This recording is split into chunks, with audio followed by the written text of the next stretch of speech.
But in any case, a square-based box-shaped shipping crate, so just standard box, but boxes could be pyramid-shaped or anything else. So what you think of normally when you think of a box, regular box, is supposed to have a volume of 16 cubic feet. The material used to make the base is thicker, maybe, costs twice as much per square foot as the material in the sides, and the material for the top costs half as much as the material in the sides. So we don't have actually any costs specifically here, but just relative costs. We want to know what dimensions should we make this crate have, length, width, and height, so that it'll hold 16 cubic feet, and so that the cost will be as small as possible. We're not going to be able to determine what that cost is because we don't have any numbers for it, but we'll be able to determine, regardless, how to minimize the cost based on the relative costs of the different surfaces of this box.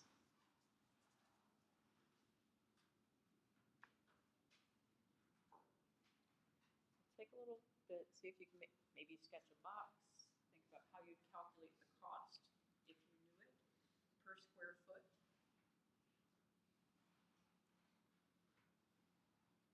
But notice also that it's a square-based box, meaning 2 of the 3 dimensions are the same number.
So this is not going to be a parabola.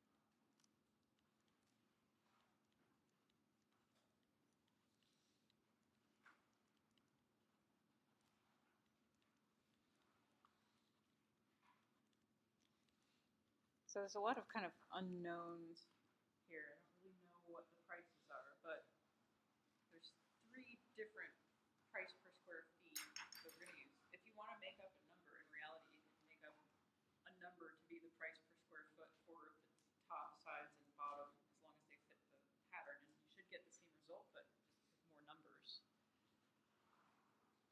But the base costs the most, the sides cost the medium amount, the top costs the least per square foot. But let's say that we had dimensions. Let's see, since the base and the top are squares in this is x by x, and then I'll call this other dimension y, since it doesn't have to be the same. Might end up being the same. But what I do know about this is that x and y aren't independent, because the volume is supposed to be 16 cubic feet. So x times y would have to equal 16, or in other words, I don't have to use a y, I can use 16 over x squared for that height. Thinking about domain, it doesn't really say anything here, but I know that dimensions for box lengths should probably be something positive. 0 wouldn't even be a good idea, and in fact, if one of them is 0, you're never going to get a volume of 16. So greater than 0 is all we really know for x or y, either one. But in the end, just I have to use positive values of x. It's not a very specific domain. It's only going to have, well, no endpoints, just probably first quadrant sorts of parts of a graph that I'd be concerned with. A graph of what? Graph of cost. Because I'm trying to minimize my cost, I'd like to have a function whose output is cost and whose input depends on all the different details in the problem.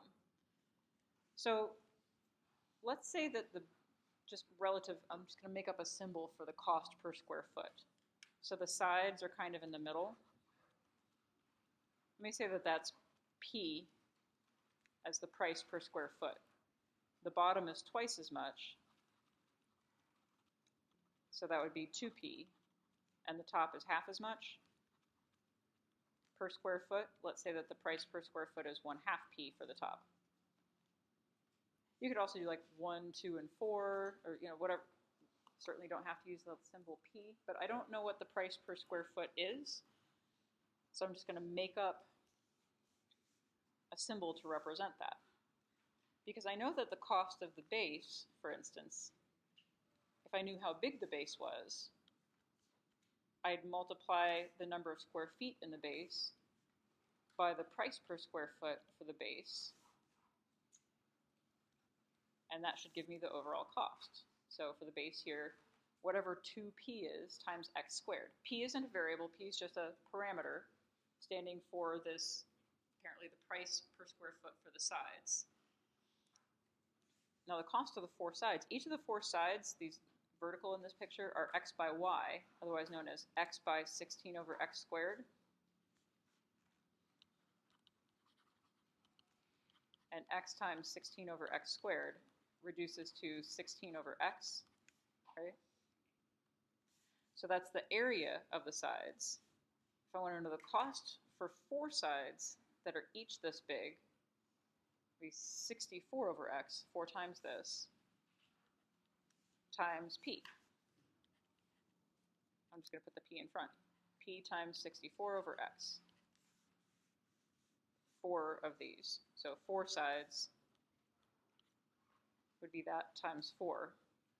Take it over 1, makes 64 over x.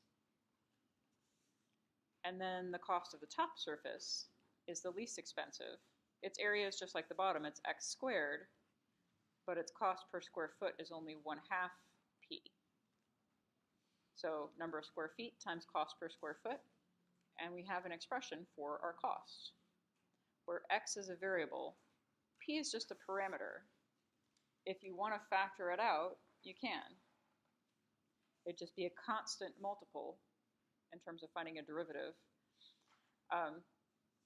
But maybe making this a little bit less messy, I can see I've got, let's see, 2px squared and 1/2 px squared. So that's 2.5 or 5/2 p x squared. And then I've got this other, I'm going to write this with an exponent, 64p x to the negative 1.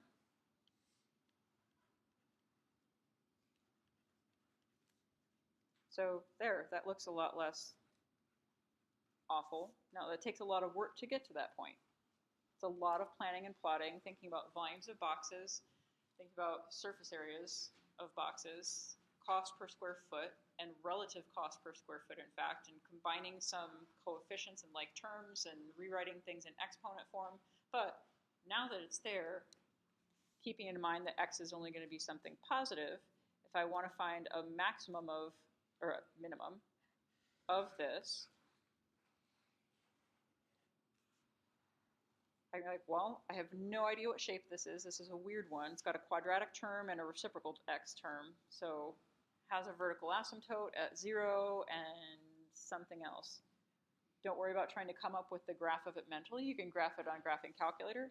But the derivative of this would just be 5p times x. Remember, p is just some number. So just like the 5 halves is multiplied onto this x squared, p is multiplied on also. So derivative of the first term, derivative of the second term, negative 64p x to the negative 2. I'd be interested in knowing when this is undefined or when it's 0. Now it's undefined only at x equals 0, which isn't in our domain. It's the vertical asymptote of the cost function, even if we were using it. It might equal 0, but it's kind of hard to tell where. So messy algebra. Don't forget some of your algebra from years gone by. That is not the blue that I wanted. There we go.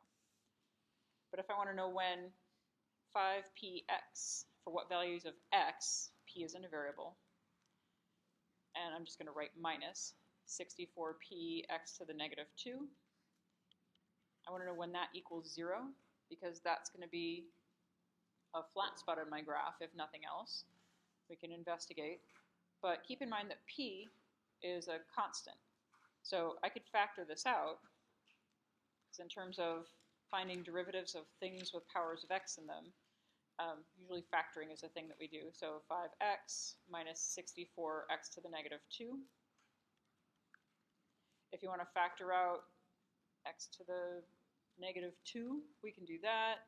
We could also write this as like in fraction form and do more kind of cross-multiplying stuff. But keep in mind that if two things multiply to make 0, then one of them has to be 0, and I bet it's not p. You're not getting free product. So it's this part that has to be 0. So we'll figure out what values x must have to make this equal 0. And again, you can either factor out, like x, the lowest power of x, x to the negative 2, which would get rid of this and give us x cubed here.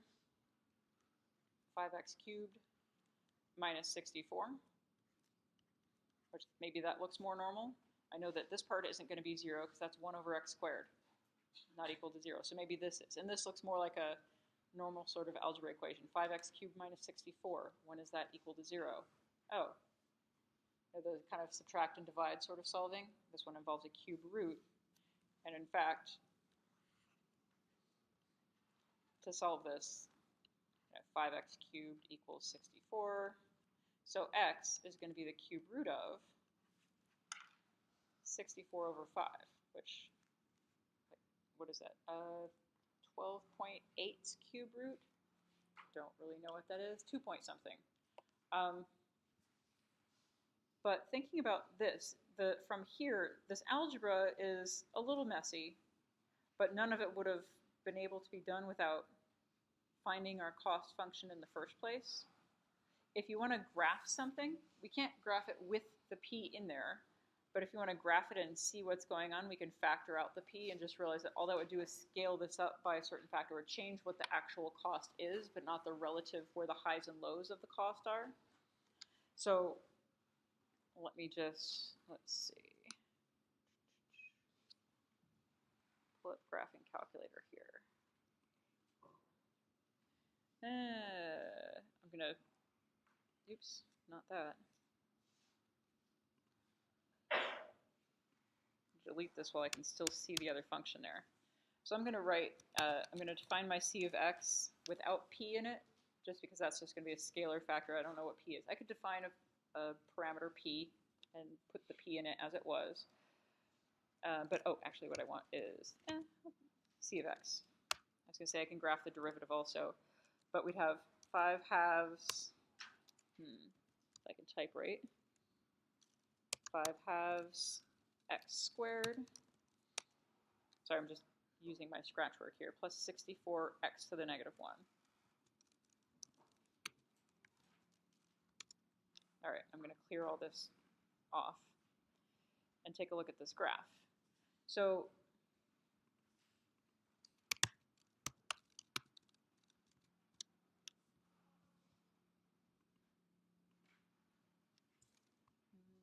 this one. I can see that when x is greater than 0, there's a minimum cost that occurs right around here in terms of like clicking on values, like, all right, looking at the y values, 41.4, 3, 2, 1, 0. It's right around here, 0394. That's the lowest spot that I can get. This 2.33921, I bet that's the cube root of 65 over, or 64 over 5, whatever that was, which was the minimum we had. Now the y value here, this would be if p equals 1. If p equals 2, let's multiply the whole thing by 2. If p equals 3, multiply the whole thing by 3, or whatever p is. That would just scale this up. Like I said, with the way the problem was given, we can't actually find specific costs, just relative costs, but the minimum and maximums that would occur within any restricted domain would all be at the same places or for the same values of x. So regardless, our container should be constructed where x is the cube root of 64 over 5, and y is whatever 16 divided by that is. So cube root of, let me do it this way, let's see, root, do it the old-fashioned way, 64 over 5 to the 1/3 power, 2.33921. And so 16 divided by that, copy and paste, that would be 1.25 for the other dimension. So 2.34 approximately by 2.34 by 1.25 would be your 16 cubic foot shipping container with the minimum cost, regardless of precisely what that cost is. It's based on knowing that relative cost between the sides and the bases and the tops. But, so we saw this involved a bit of geometry. If you take a look ahead, note that your next several homework assignments, you should be able to work on several of them. The next one that's due is just about increasing versus decreasing and first and second derivatives and stuff. Then there's another one about plain old things like the j of x example we did at the start of class, just find the critical values and that's it. The third one after that is going to have problems like this where there's some geometry involved or some other basic setups like cost, like we used here, to write a function that you're trying to optimize. There's another one with some harder that involves some trig that's after that, but we'll do some trig on Tuesday. I will see you next week. For those of you that had Lab 47 last night and have a makeup, come see me.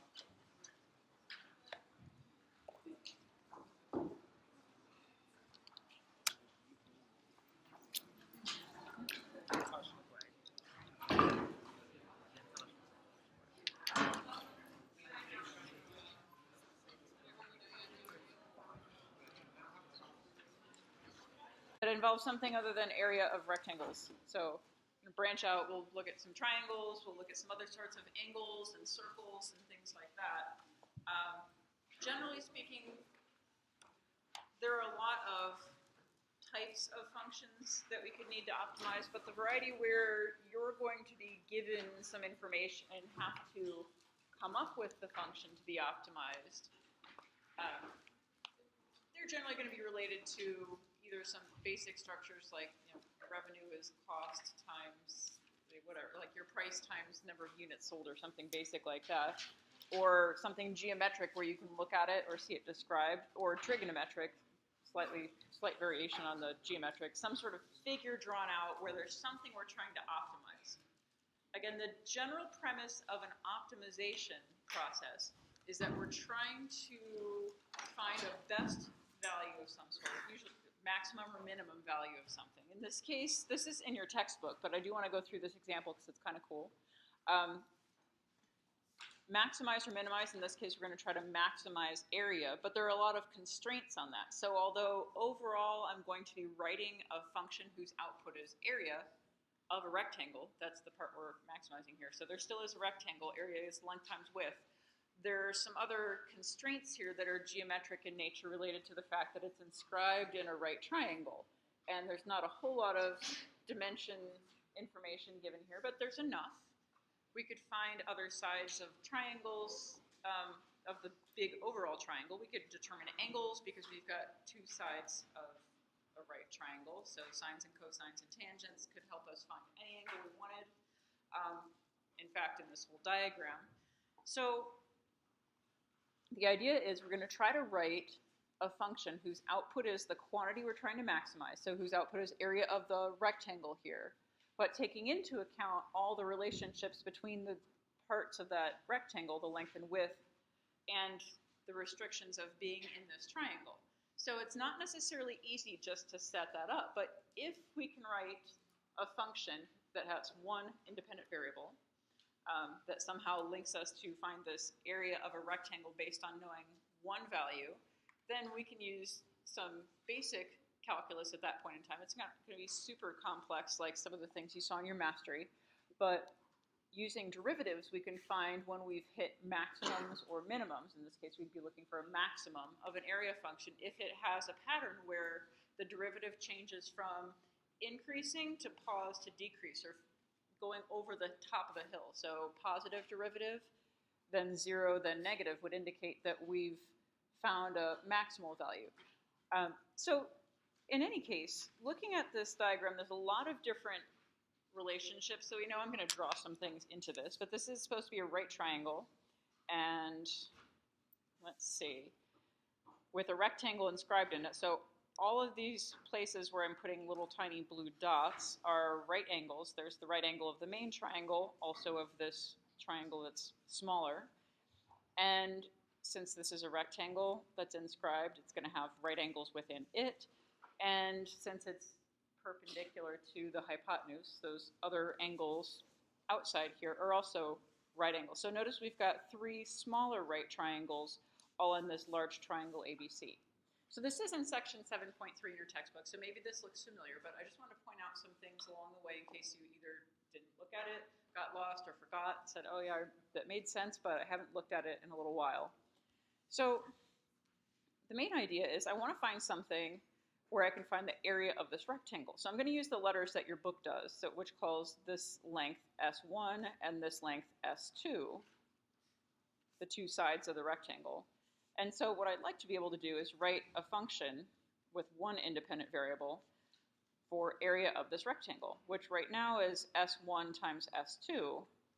That's not something I can do too much with, but S1 and S2 are related to one another because of the triangle that they're in. We could also talk about them being related to components of the triangle as it is, like a particular angle. If you wanted to involve some trigonometry, there's multiple ways to solve this problem. But if you try with trigonometry, it ends up canceling itself out in the end, as does anything else. A lot of this will all reduce out in the end once we get together a function, because all of the pieces here are related. So thinking about just overall this triangle with things drawn into it. So I've got 3 right triangles inside another right triangle. Each one of those, well, especially this one at the tip is easier to see, and this one here, they share one of the triangle's non-right angles in addition to having a right angle. So if think back to high school geometry, these 2 at least very easily can say, oh, well, this triangle here has a right angle and the same angle A that the big triangle does. So it's got all 3 of the same angles. They're similar triangles, meaning the sides lengths are in the same proportion in this small triangle here as in the whole thing.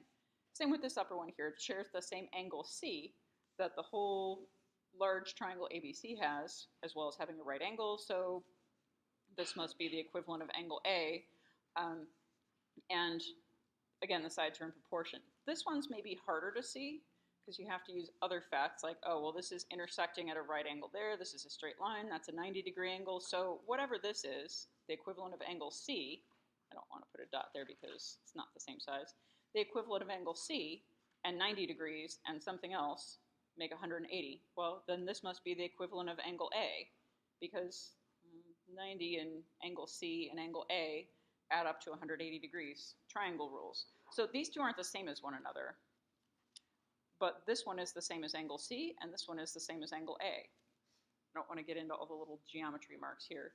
But each of these three smaller triangles is similar to the overall large triangle that we've got. So that means their side lengths are in proportion to one another. And although I don't have any side lengths of these little triangles, I have side lengths for the big triangle. In fact, I have 2 out of 3 sides, which means because of Pythagorean theorem, right triangle stuff, I actually know the length of all 3 sides of the big triangle, although the hypotenuse isn't a rational number. Let me just write this side in a different color. This hypotenuse length would be, square root of 11 squared plus 16 squared. So if I need to refer to it, I can call it that, or that's what, 256, 377?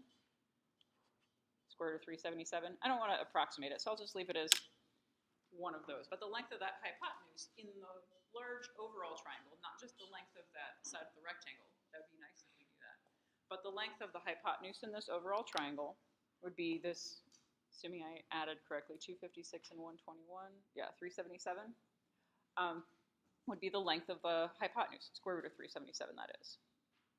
So in terms of this, let me just start down here, starting with side 1.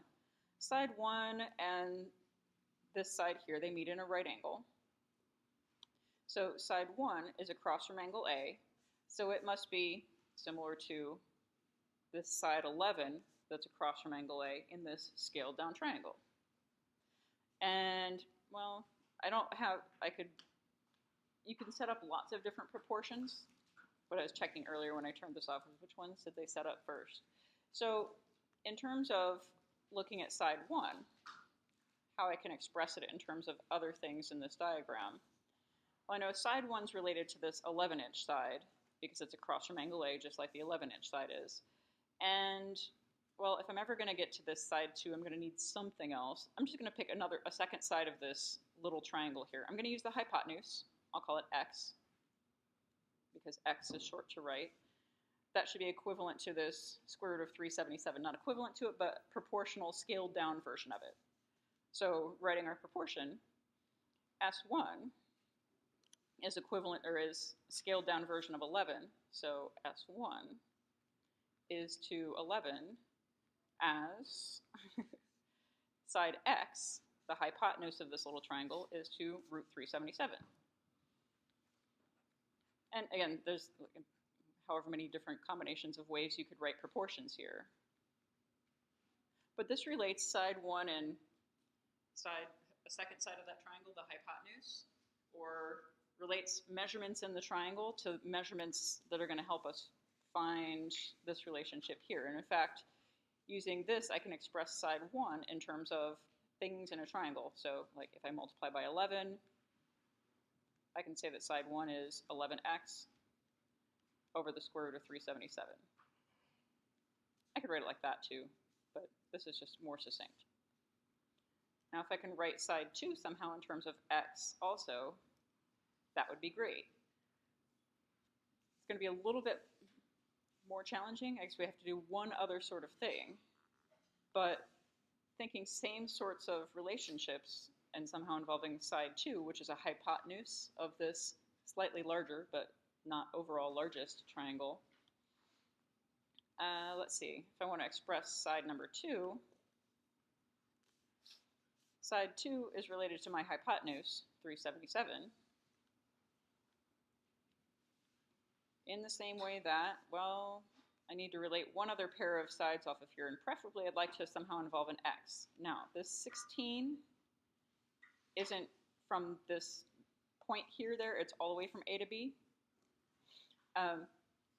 but it's related to the length of this side here, which I can express then in terms of x. Side 2 is the hypotenuse. It relates to, oh wait, did I write the wrong thing? I did. I was thinking about 11 and I wrote it. Side 2 is related to this hypotenuse, square root of 377.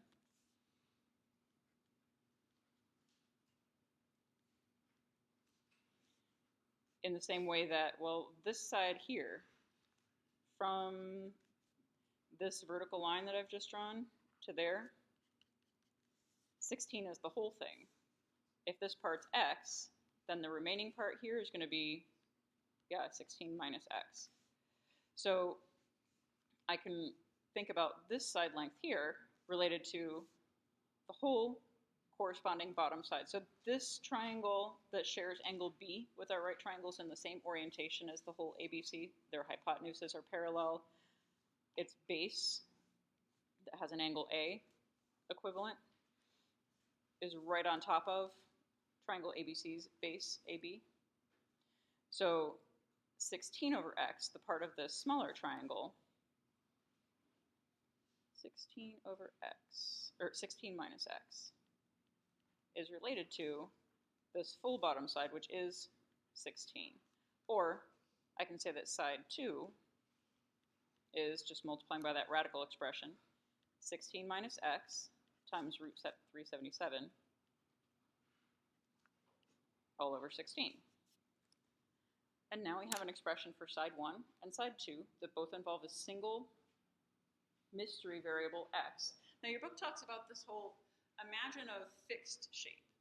If I have this expression where I represent x, like imagine x is this big. Well, I could change the size of x as long as it doesn't go below 0 or past 16, and this would still be okay. Might run into some other problems if you're at 0 or 16.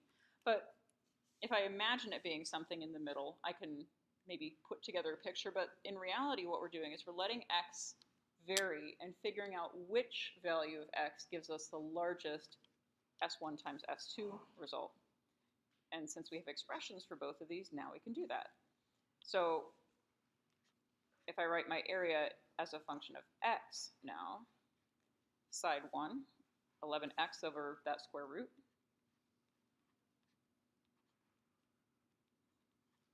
times side 2, length times width, 16 minus x over 16,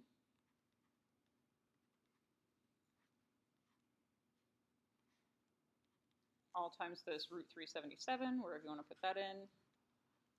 There's just a lot of things that cancel out. So this 370, well, not a lot of things, but the messy things.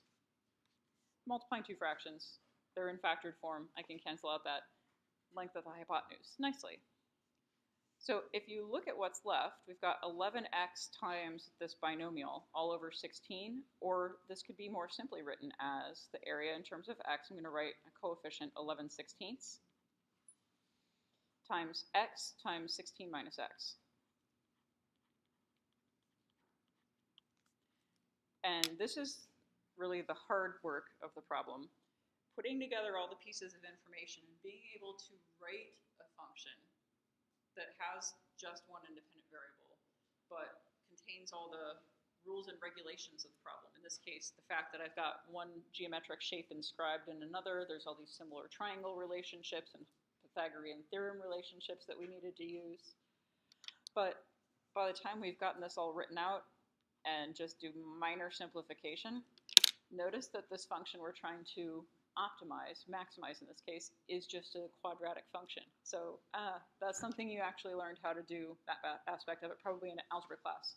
Find the vertex of the parabola. This is a parabola with a negative 11/16 x squared leading term. So it opens down, we can find the vertex. You can use algebra, like negative b over 2a.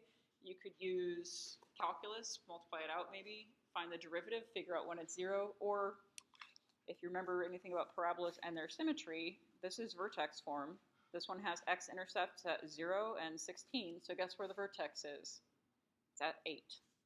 So there's a variety of ways you can get to this, but x equals 8 will maximize the area. Now, that isn't the answer to the question, because the question didn't say anything about x, maximizes area. But if I wanted to answer the question here, now I've got all the ingredients. I need to make this x equal 8, or in other words, put that vertex of the rectangle smack dab in the middle of the base of the triangle. But since I wrote out all these relationships earlier, I know how to find the area, A. I can use this area function right here. But if you want to go back to this original form, the question actually asks what dimension should the rectangle have. So that would be what would be the length and width. So I need to write out the values of side 1 and side 2, their lengths. So it does involve that square root of 377. It is important. It doesn't entirely go away. Just that in the function, after they've been multiplied together, the two dimensions, it does disappear. So in this case, 11 times 8 over the square root of 377 would be the length of this side, and 11 times, or not 11 times 8, 8 times the square root of 377 over 16, in other words, 377 over 2, is the length of this other side, root 377 over 2. Sorry, I keep forgetting to say the square root part of that.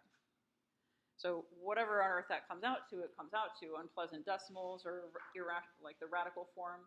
But the bulk of the work in these questions is getting to this point. Because after that, you can say, oh, well, once I get the function written, then it's just bing, bang, bong, done. I've got an answer using some symmetry or something, and even if I use calculus, it'd be a pretty simple answer to get using, like product rule even, get fancy, don't multiply it out. It's still fairly easy compared to all of the rest of the preceding work. So when you're encountering these problems, which are in, I believe it's homework 17 and 18, or maybe 16 and 17, there's a bunch of these optimization questions. Don't be in a rush to write a formula down and just start taking derivatives. Take your time. Draw a picture if that's something that helps with the problem, if it's something visual or geometric. Label some dimensions if you have something like that. Think about the relationships between the quantities that you have, the rules and regulations, the constraints that are put on the lengths of the things you have. Now in this case, I didn't talk about it too much other than just say, well, x has to be something between 0 and 16. Okay, but that didn't come up to be an issue because the only critical value that we'd have from this would be at x equals 8 anyway, which is between 0 and 16. And that is the maximum value of, if I were graphing function a of x, capital A, it would look like this. And at 8, that's where the vertex is. And I don't know what the area is. It's unpleasant things multiplied together, but I can get it from this. 64 over 16, that actually should not be too hard. 44 square units, whatever units we were in, inches. So in any case, like I said, there's a lot of different relationships. I want to do this problem because it brings up a lot of random geometry that you might not have thought about in a while. Similar triangles and perpendicular lines and 180 degrees in a triangle and Pythagorean theorem, and there's just a lot of things. So I want to show you another question that's in the homework section of this, which is somewhat similar to a homework problem in iMath AS. Not exactly the same as, but it is, let's see, this one. So I'm going to move this guy out of the way for a minute. But this is drawn at an angle as opposed to looking straight down on the river. But station A and B are across the river from one another. We need to lay cables to connect the relay stations, fiber optic cables. And going underwater across the river or over the water, however you're going to do this, is more expensive than going along land.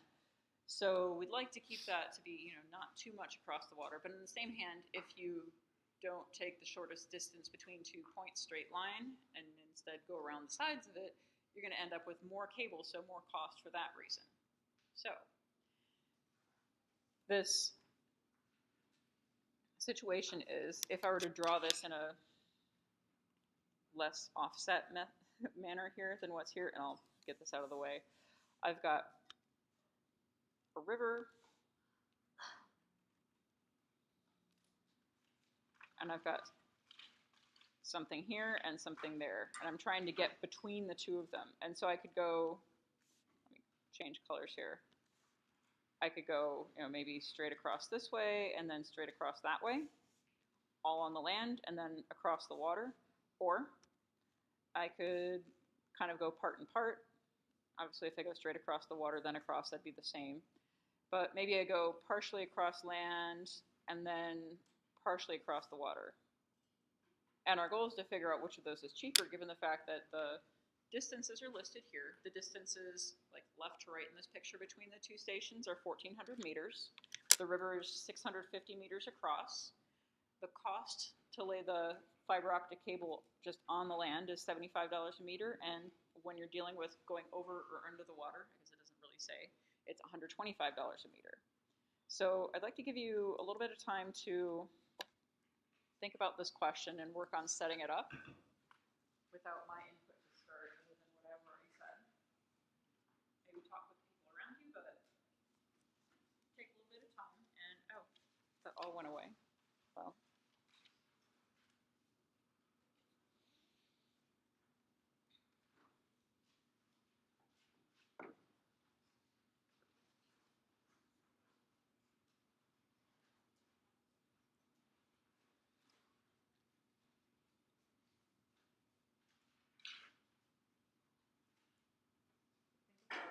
Our goal is to minimize our cost.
going to draw my own diagram on a blank sheet, so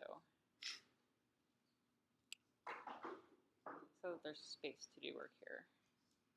1400, 650.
So the question actually asks you to try to find the best way to do this, and then asks you whether it's, to show that it's cheaper than if you were to go all the way down along land and then just straight across the river. But when you're looking at these problems, sometimes just in terms of setting up the problem, looking at an easier case or a simplified example of how it could be set up will help you think about how you can set up your problem in general. So again, our goal was to figure out how to minimize our cost. So if I was doing it this easy way, where I know the two lengths that I'd be using, the cost would be, well, let's see, it's 1,400 along land, or 1,400 meters along land at $75 per meter. And then a separate section, 650 meters underwater. I drew it, looks like part of it's on land, but just 650 meters underwater at $125 a meter. So 650 times 125. And so this is just the, like, kind of an end case. Like, this is the most land and the least water I could do. I could do all water, just diagonal all the way across, but that clearly wouldn't minimize the cost. Maybe because thinking, well, if water's more expensive than land, I don't want to do all water. But it is shorter, so it really kind of depends on how things work out. And it's not just the distances that matter, it's also the relative costs of the two that do affect how it's going to be cheapest. So for instance, if it's 5 times more expensive to go underwater, I guarantee you this is going to be the cheapest way to build this. But it's not 5 times as much, it's like 1 2/3 times as much to complete a meter of fiber optic cable underwater as compared to on land. So it's a little bit more, but not an extreme amount more. So if I wanted to think about this in general, not going all 1,400 meters on land and then just straight across 650 meters, but if I go some on land and the rest, well, across the water, I can still have my nice right triangle, thinking about last problem. Some of this question is very similar to the last question in that regard. 2 things. One, there's a Pythagorean theorem that we're going to need, and also, well, I've got this length of 1,400 meters that I want to be able to express both pieces of it, even though I don't know how long either piece is. But let's say I want to go along land for some certain length. Like if it was 200 meters here, then, oh, this would be 1,200. And then this length is 650, and I can find the length of the hypotenuse. If this is 800, then this is 600. And then this is still 650, and I can find the length of the hypotenuse. So if you know one of these lengths, then you know the other one by subtracting, and you can find the hypotenuse from Pythagorean theorem, and thus find the other length that you needed. But for making Pythagorean theorem pieces easier, let me call this section x. You don't have to. But let's say that that is our x, mystery unknown. This is 650. It's not unknown or variable. But this could be different lengths. Oops, sorry. This could be different lengths here. And depending on how long x is, this part's also going to be different lengths. And they add up to a total of 1400. So I'm going to call this part 1400 minus x. You can do it the other way around also. But why I did it this way is for making Pythagorean theorem expressions less unpleasant. Because it's only going to have x squared involved in it, not 1400 minus x quantity squared. Just from, I have looked at this sort of expression before, so I picked it that way. But you don't have to. There's a variety of different ways you can set this up. You can also use Trig to do this, which we'll do a Trig example, Trig review, and then an example next. But if I want to express my cost, I need to express each distance that I'm laying cable for. So 1400 minus x is going to be at the $75 a meter. And oh, this length here, don't quite have it written out, but pretty close. It'd be the square root, the length would be square root of 650 squared plus x squared, Pythagorean theorem wise, and that length would be at a cost of $125 per meter. So if I want to write overall an expression for this, let me go back to cost. Cost I can write as a function of x, where I know this is just $75 a meter. So similar to that, but just with a minus x. So 1400 minus x times 75 plus, from the second part, the length of cable isn't 650 anymore. It's this hypotenuse, square root of 650 squared plus x squared.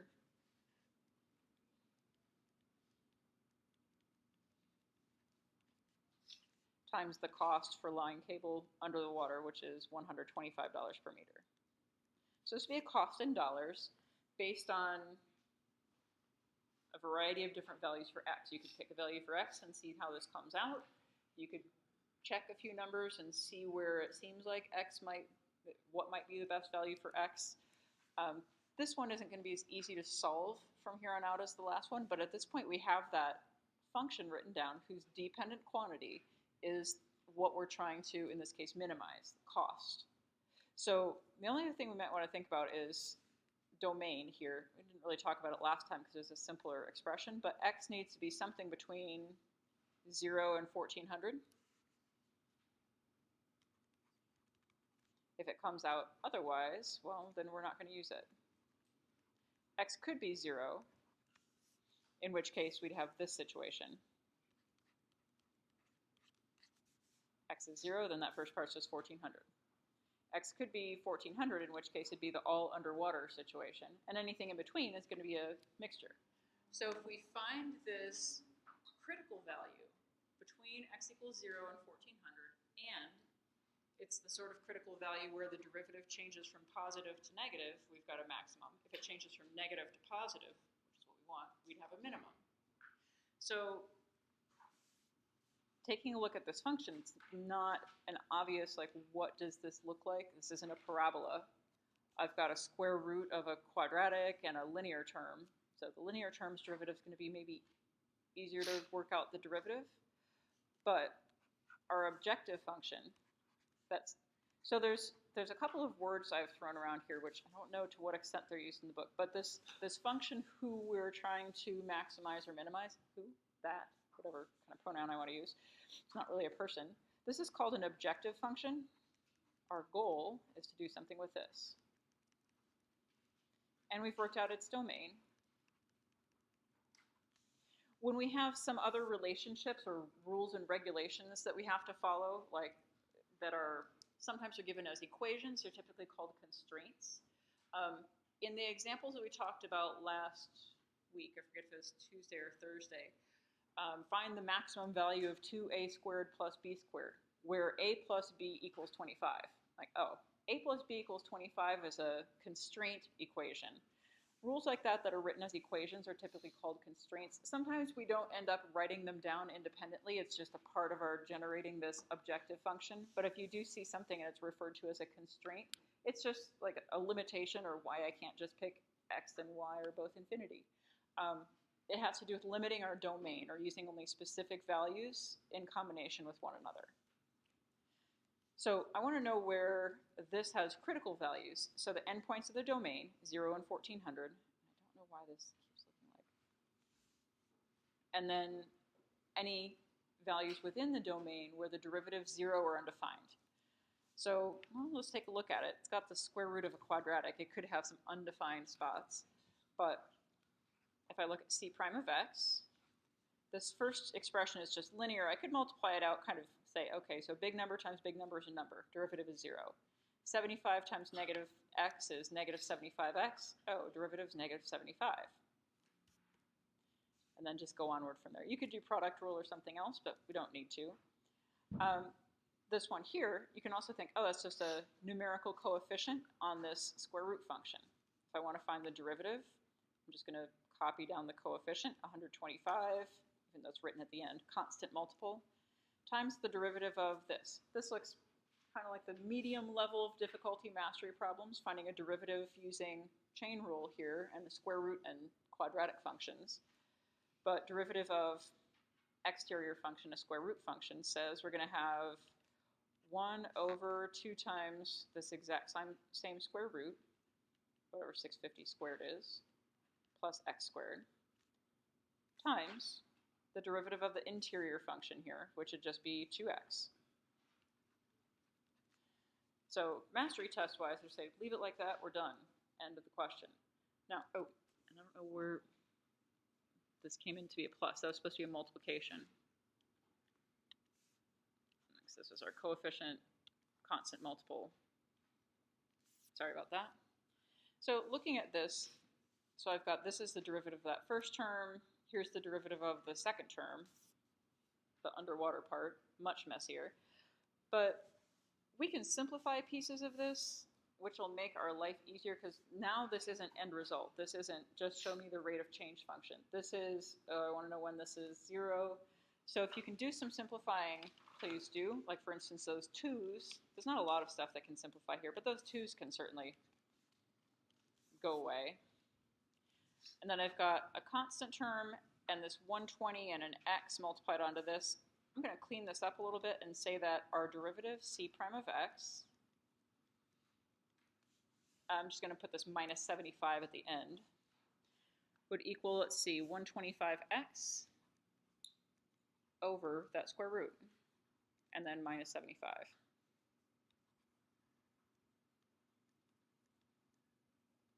.650 squared plus x squared minus 75. So, like I said, for derivative finding purposes, no need to simplify that, but for the purposes of doing anything with derivatives, it's a lot easier. I can't move this. Sorry. Now it's going to be all gone. Let me just rewrite that quickly. Sorry, this thing is misbehaving. Ugh. For derivative finding purposes, or derivative finding equal to 0 purposes, let's see if I can remember what I had here. 125x over that square root, 650 squared plus x squared, all minus 75. So that was our derivative. I want to know when this is 0 or undefined, as well as my endpoints. Remember, x was only supposed to be in the interval 0 through 1400. So if we do find a value of x and it's like 1600, then we're not going to use it. Even if it is minimum, it's not allowed. It'd probably be maximum if it's out there. So I want to know when this equals 0. So From here, it's really just algebra, but I do want to go through it. So in terms of like, how do you find this algebraically as opposed to just estimating graph on a calculator or something? I want to know when this is undefined, that would be a derivative or a denominator equal to 0, which that's not going to happen because I've got a square root of positive number plus a positive number. Well, 0, bigger number. That's going to be okay. It's not going to be a square root of 0 or a square root of a negative, either one, based on the expression underneath. So I don't have to worry about this derivative being undefined. So the only sort of critical value I could have then is a place where this is 0. So just quick algebra stuff here. 125x over the square root minus 75 equals 0 is going to be the same as equals 75. Multiply across your denominator, so it's out of the way. And that's a 650 squared. And then at this point, we've got x on both sides, but we needed to get it out of the denominator. So this is when you get to square both sides. So I don't know what 125 squared is. I'll write it that way. If I square the right-hand side, I get 75 squared, and this stuff without the radical sign, which still has squareds in it. But square root, when the stuff underneath is positive like it is, you get the stuff underneath. So I've got this lovely expression, which I don't want to finish up all of the algebra here from here because it's just a lot of large numbers, but you can see that, oh, it's just a quadratic expression. In fact, it's a quadratic with only quadratic and constant terms. There's no linear x's also. So although there's huge coefficients, 75 squared and 125 squared, whatever on earth those are together, let's see if I can write this, 125 squared and 75 squared are the coefficients on x squared. And this other side would be 75 squared times 650 squared. I get to divide and take a square root. So guess what? All those squareds go away. So x squared would be this 75 and 650 and that 125. Oh, no, that's a plus on the bottom. Plus 75 squared. So x is going to be a square root of all that stuff. And I don't know what it is off the top of my head. The numerator can be simplified, the denominator not so much. But whatever this comes out to, I promise you, without grabbing a calculator right now, this is something between 0 and 1400 in this case. It's not a random trick problem. It does come out as it explains in the books, like, why does this value come out to be less than if you went all the way down land and then straight across the water? It is actually less than all the way down land and straight across the water. This, keep in mind, is the value for x that causes that. This is not the cost. This is not what causes a maximum cost either. It is actually a minimum cost. And maybe you can see from this that this derivative, when x is between 0 and 1400, this is all going to be something positive, minus 75. If this part's big enough, it's going to be greater than 75, and it doesn't get big enough until x passes this number, which makes this first part greater than the 75 that's subtracted. Yeah?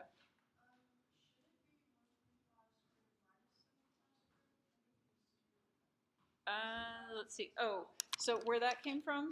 Let's see. Oh, yes, it should be. Sorry.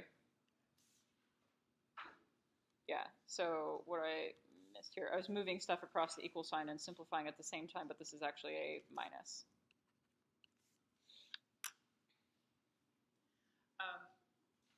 But in any case, it's not a trick question, but again, this idea of measuring lengths using one variable, 1600, instead of dividing it into like x and y, it's x and 1600 minus x, or whatever your numbers are. I think 16 was from the previous problem and 1400 from this. There's one other type of problem involving these sorts of measurements and assigning values to them that I want us to go through, but there's a bit of trig involved. So let's do a quick trig review first, just briefly. And then I want to show you the problem. I'll post it in Canvas for you to look at between now and Thursday, and then we'll talk about how to finish up that problem in class on Thursday. So, other problem is not on here. I'm looking for this guy. All right. So trigonometry, the word comes from related to triangles, but it was extended to apply also to circles, or just generally what trigonometry does. It relates angles and lengths. So those lengths can be lengths of a side of a geometric, like straight-sided shape, or it can be measurements within a shape, or it can actually also be used in conjunction with or in relationship to measuring arcs of circles that contain the same angles. So radians are the standard unit for measuring angles when you're in circles. If you're just dealing with triangles, you'll see radians and degrees both. But for the purposes of calculator usage, if you need to find things, just realize that they're in radians by default. And lots of times with sine and cosine functions, those are assumed to be using like y equals sine of x, y equals cosine of x. The x there is assumed to be an angle measured in radians. So that said, radians are based on radius length of a circle. So a circle in degrees is 360 degrees all the way around. In radians, it's how many radius lengths fit around the edge of it. So a radian of a circle, 1 radian is about that long in this circle, but it pertains to, it's the length of 1 radius of that circle extended outward. You can see it goes part of the way around the circle, about 1/6 of the way around, in fact. And so if you go all the way around a circle, I just passed the end. It's 2 pi radians, because the formula that you know for circumference of a circle is circumference is 2 pi r, where r is the radius length. So a radius length of a circle would fit around the outside of it 6 and a little bit, 6 and 2/4, 6.28 times approximately. This just shows the 2 decimal places of accuracy, if you know from our slider stuff. But in any case, these numbers here, they don't have to be nice round multiples of pi. Like here's 1.99 radians. What that means is this ray that forms this central angle in the circle, and we start in the first quadrant, go around the quadrants in order. First, second, third, fourth is the standard order for measuring angles. So acute angles are in this first quadrant in terms of where their terminal angle side is. Something like this, where it's less than 90 degrees, thinking degree-wise, is in this first quadrant. And you can see that by the time I get to right around the top here, I'm right around 1.5 radians, or 1.5 radius lengths to go through one quadrant. I can go to 2, I can stop at any number that I want. And what this is my number of radius lengths. So I'm at 2.89 radius lengths, puts me into the second quadrant, is referring to this obtuse angle here, whose arc subtended by it is out here. So this arc length can be measured in terms of the angle here. You can also measure the distances in various locations based on the size of this angle, but it's not, I have this circle of radius 1, which is called a unit circle. It doesn't actually matter the size of the circle that we're talking about. Let me put this back to 1. There we go. So I have some other circles here too. My ray isn't long enough. But the radius lengths of these other circles, so the radius of this circle with radius 4, when it lies down on the circle, is the same, like kind of part way through the first quadrant. And on the larger circle with radius 6, again, 1 radius length is still part way through the first quadrant. So 1 radian in angle measure, the central angle of the circle, is irrespective of the size of the circle. But that's why I'll just pick to use this circle with radius 1, because it's A, convenient, B, I don't know, nice round number. So in terms of your trig relationships, your trigonometric relationships relate lengths and angles, and you can see all of that you want in a circle, although you can also use them in triangles if you've got acute angles that we're referring to. Let me scoot this down a little bit. Where do I have that? There we go. So right now I've got an angle that's 1 radian. So generally notation for the angle you typically see in like trig books, is use a symbol theta for the angle, but you can use whatever you want. Let me call this angle theta. So depending on the size of this angle, which right now is 1, it's 1 radian, meaning 1 radius length, but that's the length of the arc. Let's see, do I have anything closer? Here.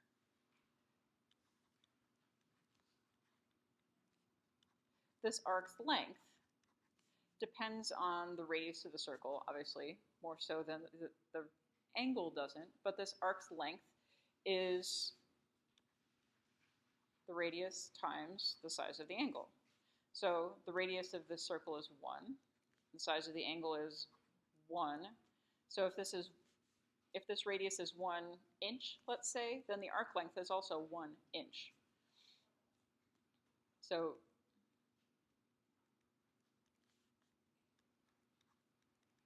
if I have this is like dragging. If I have a larger angle or a different angle, whatever, whether it's larger or smaller,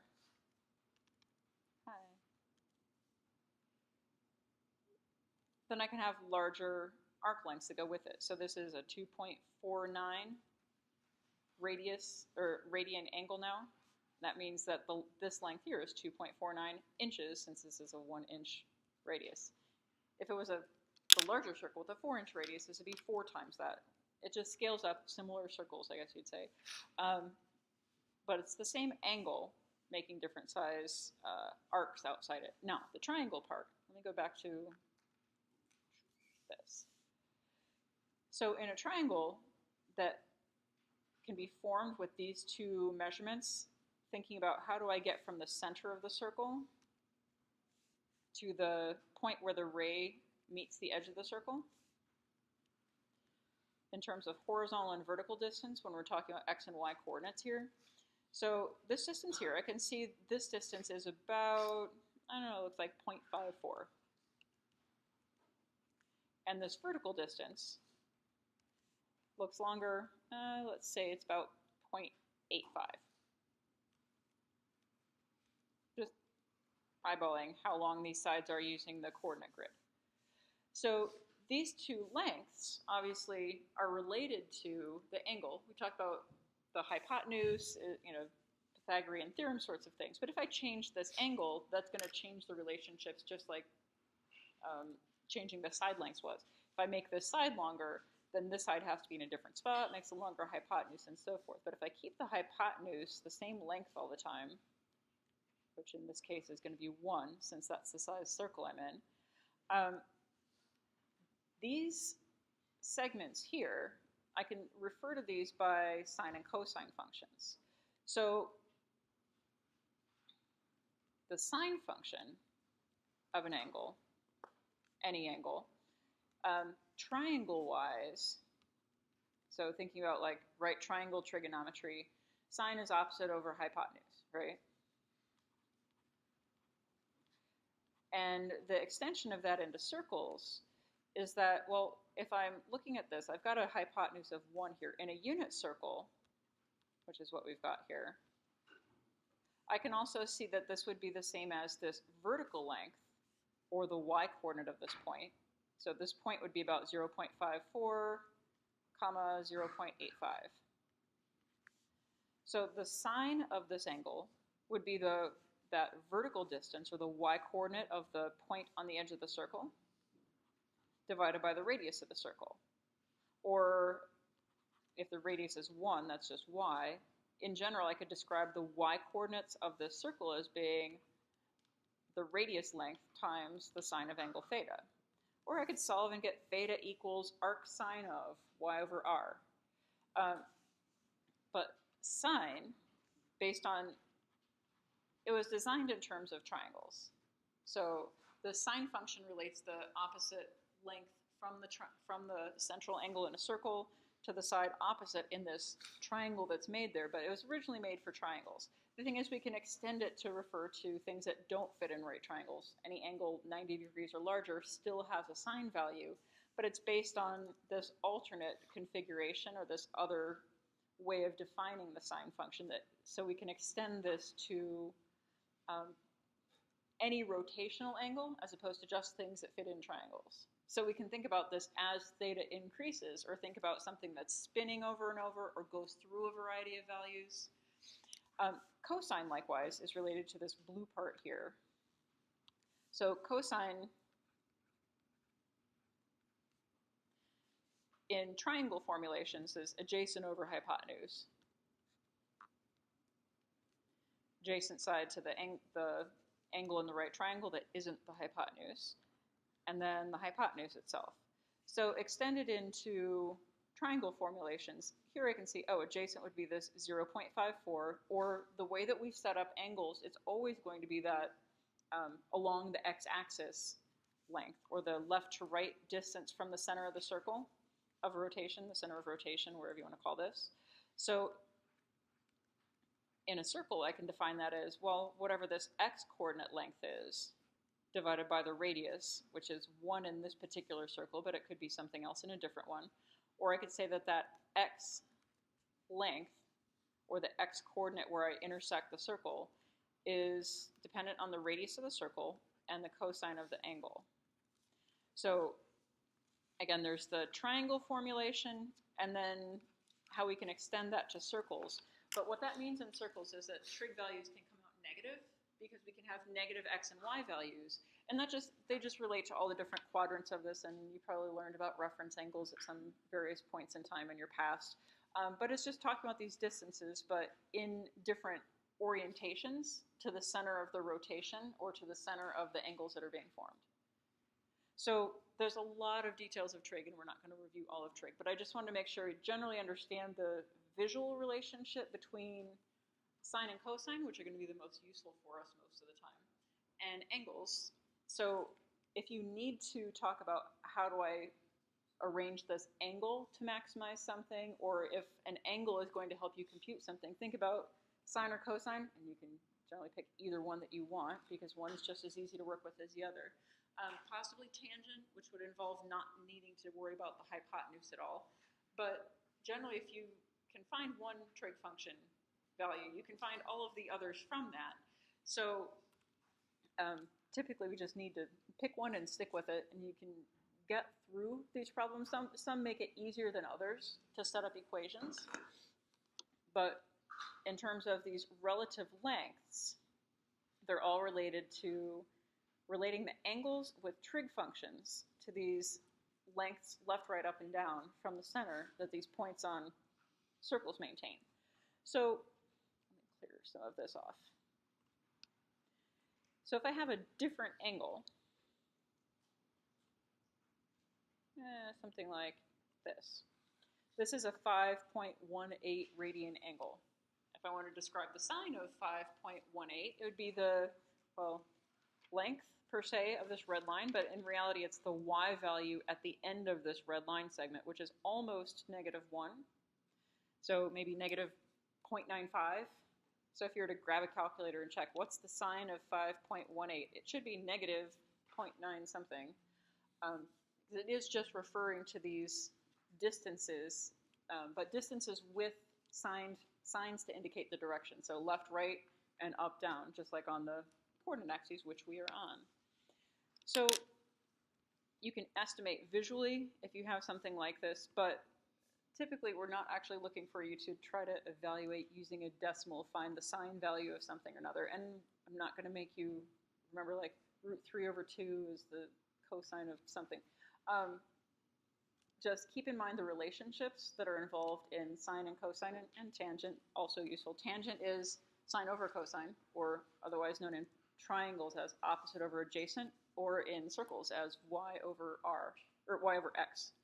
So let's take a look at one last question, and this is going to be, I want to talk a little bit about it now, and then we'll go through it the rest of the way over the weekend. But all right, let me make the text to this bigger. This is a document that I'm going to post. But in the middle of an upcoming race, so like some sort of Spartan race or something, there's a big pond obstacle.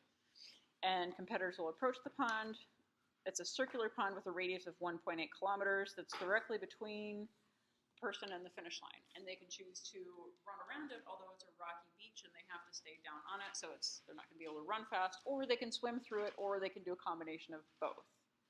So here's the picture.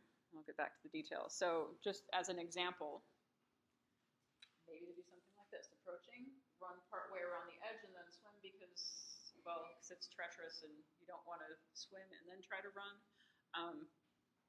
But you can run and swim at differing speeds. So if somebody running this race knows about the obstacles in advance, they're not going to do this while they're racing the earlier parts of the race and just mentally calculating.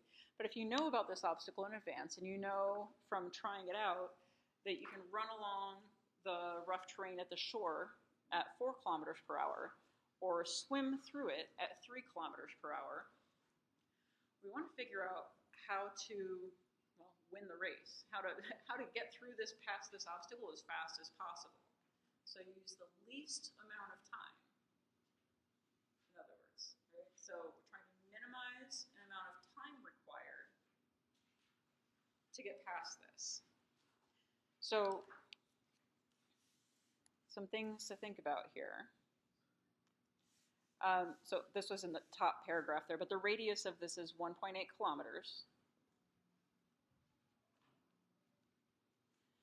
And although there's not a right triangle when I just connected that there, I can think about angles. I'm going to call this theta. And I can make a right triangle. And in fact, kind of related to the triangles we were drawing earlier, I can make a right triangle that includes another right triangle. And so various pieces of this might be useful for various computations needed.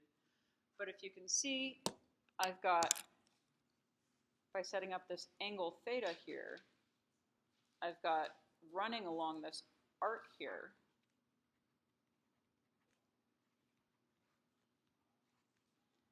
And we can do that at, Aaron, can do this at 4 kilometers per hour. I would like to know its distance, because if I know a distance and a rate, I should be able to find the time required, because we're going to try to get by this as quickly as possible.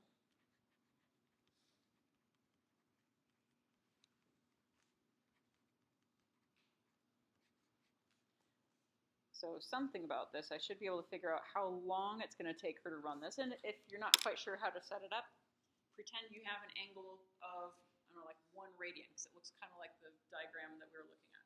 Suppose that's 1 radian. If that's 1 radian, how long is the arc? How long would it take her to run it? And then how would you do that in general if it's not 1 radian, if it's theta radians? How could you express the time required to complete that running? And then there's the swimming, which I've got a right triangle here. Don't really know that length. This length is more than 1.8 because it's more than the radius, but you might remember how long this is, at least in terms of theta. So I want to leave it at that. A couple of helpful hints there maybe to get you started on this, but take a look at how you could write an expression for the time it takes her to get past this obstacle in terms of theta. Theta would probably be a good one. And if you were able to get that, see if you can figure out how on earth to solve it. It's kind of unpleasant. It does involve some trigonometry. But if you get the function written as a function for time in terms of 1 input variable, GC can help you. You can graph it. You can find minimums, visually speaking. And think about the domain as well. All right, so I'll stop that for today. I will see you on Thursday. We'll continue talking about this situation.